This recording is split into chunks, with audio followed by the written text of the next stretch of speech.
Une nouvelle analyse, une nouvelle thérapie, ça commence toujours par l'écoute. Mais pas n'importe quelle écoute. J'ai déjà dit 100 fois que la psychopathologie, si elle demeure fondamentale en tant que socle, ne doit pas parasiter notre écoute. Et donc, nous écoutons sans céder à une tentative quelconque de diagnostic. Parce que diagnostiquer, c'est prendre le risque d'enfermer le patient, d'une part, et donc de n'entendre que ce qui a trait à ce diagnostic, d'autre part. Donc une tromperie. Rester ouvert à un possible abordage au rivage de l'inconscient, c'est écouter en faisant un pas de côté. Voilà, c'est-à-dire en laissant se succéder les paroles du patient dans une chaîne associative jusqu'à ce qu'un sens émerge, parfois, peut-être. Un sens parmi bien d'autres, un puzzle éclaté qui s'organise peu à peu selon un rythme qui est propre à chaque analysant et à l'oreille de l'analyste.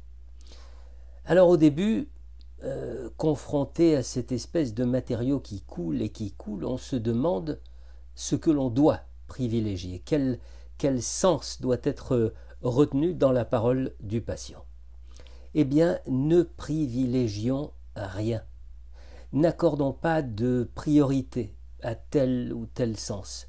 Acceptons de nous trouver à un immense carrefour d'où partent un grand nombre de routes et autant de destinations possibles. C'est-à-dire que l'analyste doit accepter de se laisser surprendre. La parole de l'analysant, c'est comme un palimpseste.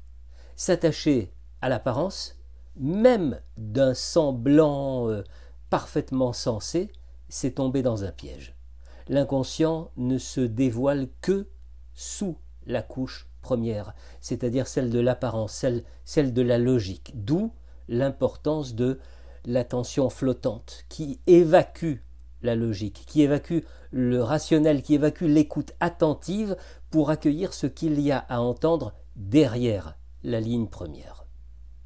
Notre travail s'apparente parfois à celui d'un démolisseur, c'est-à-dire qu'il s'agit de défaire les phrases, de briser les mots, de laisser les syllabes s'organiser autrement à l'oreille pour dévoiler une direction qui surprendra l'analysant lorsque nous la lui renverrons.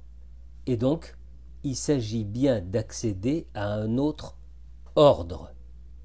Quand une thérapeute en supervision, évoquant une patiente victime d'inceste, dit et répète « ça m'a touché, ça m'a touché », ça mérite qu'on lui renvoie la phrase.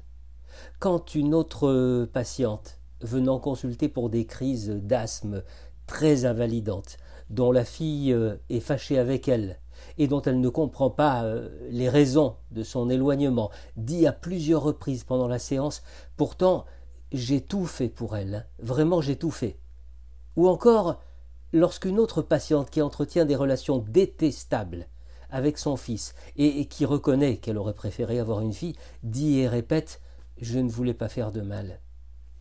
Il faut évidemment qu'elle entende ce qu'il y a à entendre de ce qu'elle dit sans l'entendre.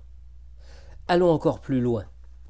Je compare souvent la scène analytique à celle d'un théâtre, avec les fauteuils dans la salle, la scène visible, les coulisses derrière le décor de fond et même la machinerie dans le sous-sol de la scène. Si l'on ne fait que respecter cette distribution, eh bien on prend le risque de fixer l'analyse, fixer exactement comme le produit fixateur fige dans son bain la photo une fois apparue sur le papier. Or, au théâtre, les décors changent, les personnages changent, leurs vêtements également et la musique aussi. Il arrive qu'un personnage disparaisse dans les coulisses, il arrive même que l'un d'entre eux descende dans la salle et se mêle aux spectateurs. Eh bien, dans l'analyse, c'est pareil.